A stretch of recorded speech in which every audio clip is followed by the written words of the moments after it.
Hey, what's going on, guys? ETP coming at you guys with another video today, and I've got another roster update video. You guys have really been showing a lot of support on these, dropping likes and leaving comments and telling me how much you guys like to see this specific type of video, so I decided to do another one today. And this one won't be as long because I'm just going to kind of go over kind of what the deal is with this roster now, where we are in the life cycle of the roster, and what it's going to be like going forward, as well as showing you guys some of the newer updates and stuff like that. So if you do enjoy the video and you want to see some more of these, make sure to drop a like and let me know, and I'll make sure to do it. So before we jump in, we have 170,000 downloads on this thing already, which is still absolutely insane. I mean, we're only about 2 weeks after the draft. This roster's only been out for about 2 weeks, and it's already like the 4th or 5th most downloaded roster of the entire year on 2K15, which is completely ridiculous. Thank you guys a lot. I'm glad you guys are liking it, and I'll continue to update the file so you guys can have the most realistic roster,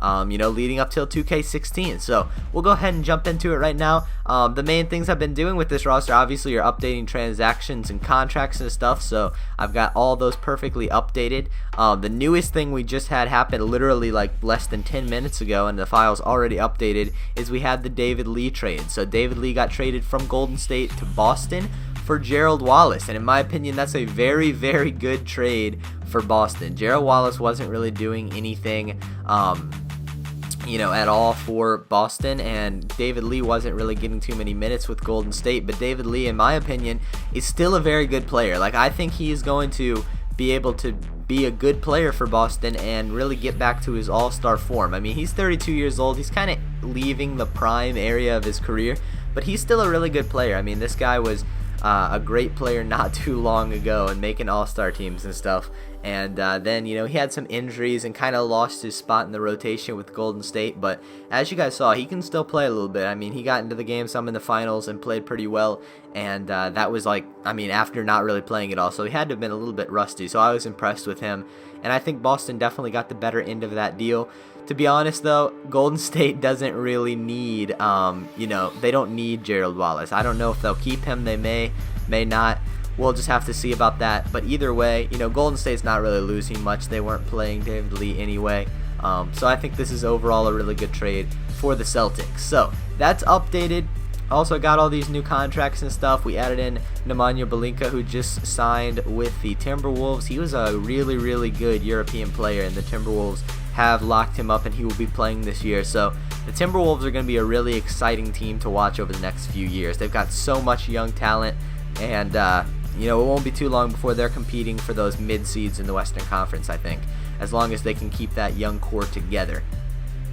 Some other newer updates that I didn't go over in that last video. I can't remember what exactly I went over in the last video as far as transactions go, but everything has been updated. We got Corey Joseph right there.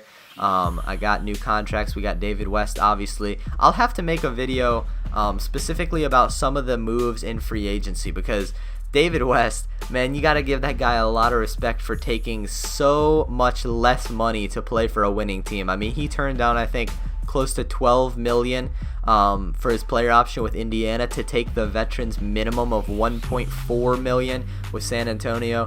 That's crazy. You got to give a lot of respect to them, or a lot of respect to him for doing that and wanting to play on a winning team. And man, the Spurs are just, Spurs are absolutely stacked. I would be surprised, really surprised, if they didn't, get the 1 seed next year. Even though Golden State is still stacked, man, it's going to be tough to beat San Antonio next year, assuming that Tim Duncan and Tony Parker are still kind of like their normal selves.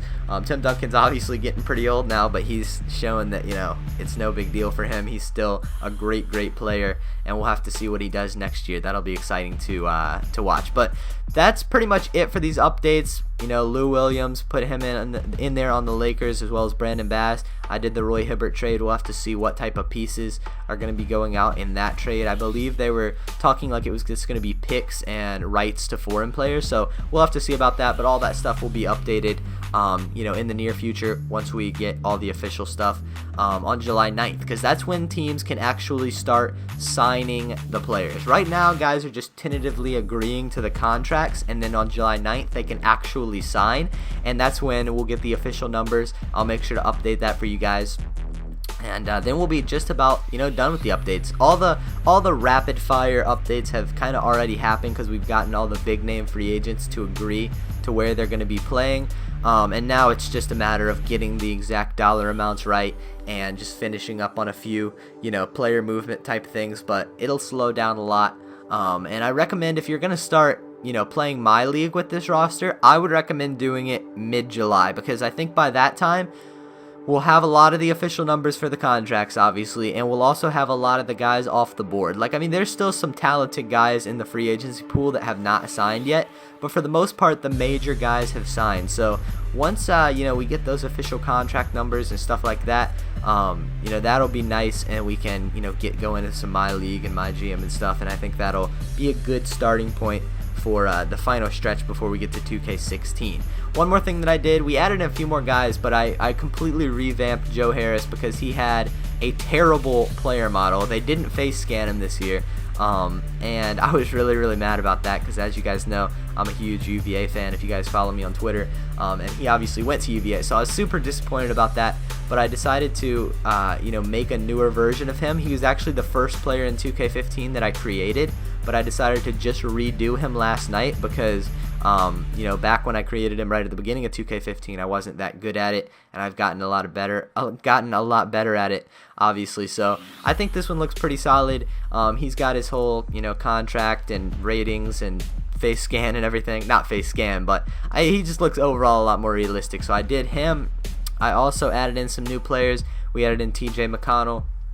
I think there's a good chance he makes the Sixers roster. Added in DeAndre Kane as well.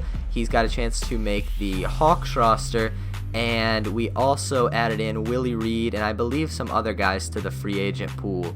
I can't remember what overall Willie Reed is, but he is in there somewhere. I'll just sort it by, here, I'll just show you guys real quick. Just sort it by alphabetical order. And there he is, Willie Reed. Somebody asked me to put Reed in there, and I was kind of like, I don't know if he'll make it into the roster. But then Pete actually created him, which I thought was kind of funny. So he is in the roster now. I believe he's playing for the Miami Heat Summer League team.